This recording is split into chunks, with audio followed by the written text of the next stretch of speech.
অধিনায়ক অভিষেকের পাল্টা সর্বাধিনায়িকা মমতা। যাদবপুরে নতুন পোস্টার, তৃণমূলের নতুন পোস্টার ঘিরে ফের জল্পনা।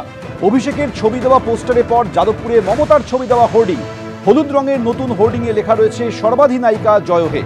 যাদবপুর বাঘাযতীন থেকে সুলেখা মোড় পর্যন্ত লাগানো হয়েছে নতুন এই হোর্ডিং। সোশ্যাল মিডিয়া প্ল্যাটফর্মেও সর্বাধিনায়িকা মমতা।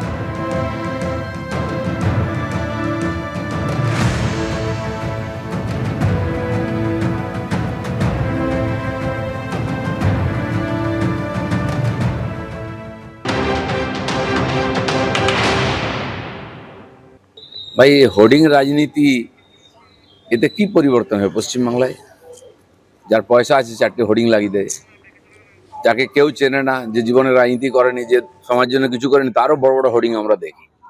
হোর্ডিং দিয়ে কিছু হবে না। যদি যাদবপুরের পরিবর্তন করার দরকার আছে গিয়ে করো, শিক্ষার পরিবেশ তৈরি করো। সে দম নেই, কে নেতা পার্টির মধ্যে সেই নিয়ে ঝগড়া চলছে। হোর্ডিং এর রাজনীতি শুরু হয়ে গেছে, এতে কিছু যায় আসে না। গত 27শে ফেব্রুয়ারি মমতা বন্দ্যোপাধ্যায় নেতাজি ইন্ডোর থেকে এই বার্তা দিয়েছিলেন এবং বীরভূম নেতৃত্বের প্রতি তার বার্তা ছিল যে নিজেদের মধ্যে যাবতীয় দ্বন্দ্ব সংঘাত মিটিয়ে নিতে হবে। কিন্তু তারপরেও দেখা যাচ্ছে যে যেখানে অনুব্রত মণ্ডল এবং কাজল শেখের সংঘাত কিন্তু অব্যাহত। নেত্রীর কড়া নির্দেশের পরেও কেষ্ট কাজল সংঘাত প্রকাশ্যে চলে এলো। কোর কমিটির বৈঠক একদিকে, যেখানে ঘরহাজির রইলেন অনুব্রত মণ্ডল। মোহাম্মদবাজারের বৈঠকে তিনি যোগ দিলেন।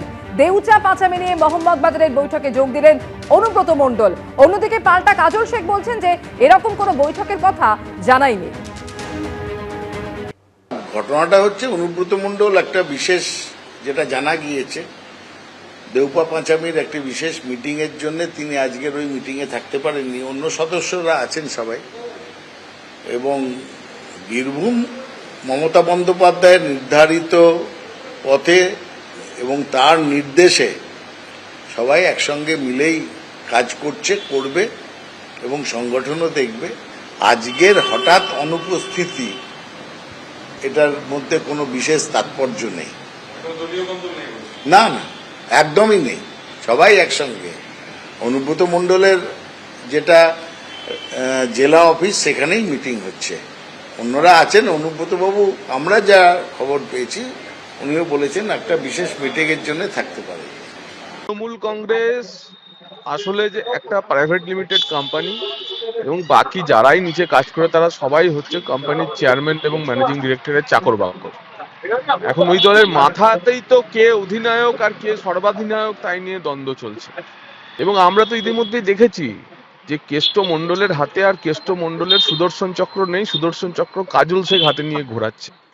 তো বোঝাই যাচ্ছে যে শাসক দল, একটি শাসক দল গত 2.5 বছরে একটা জেলা সভাপতি ঠিক করতে পারেনি। জেলার রাস কার হাতে থাকবে তা ঠিক করতে পারেনি। বকরাবাজি, তোলাবাজি, সিন্ডিকেটবাজির ভাগ বাটোয়ারাটাও নাকি শুনছি নাকি যে যেখানে পাচ্ছে খাবলা খাবলি করছে বলে শোনা যায় তৃণমূলের অন্দর থেকে। এবং তারই প্রভাব এদের কোনো কোর কমিটি, এদের কোরত্বই নেই, তো কোর কমিটি কি হবে? তো যার ফলে বীরভূমের রাজনীতিতেও ধীরে ধীরে তৃণমূল কংগ্রেস অপ্রাসঙ্গিক হয়ে যাচ্ছে। সেটা 26-এর নির্বাচনে আপনারা বুঝতে পারবেন।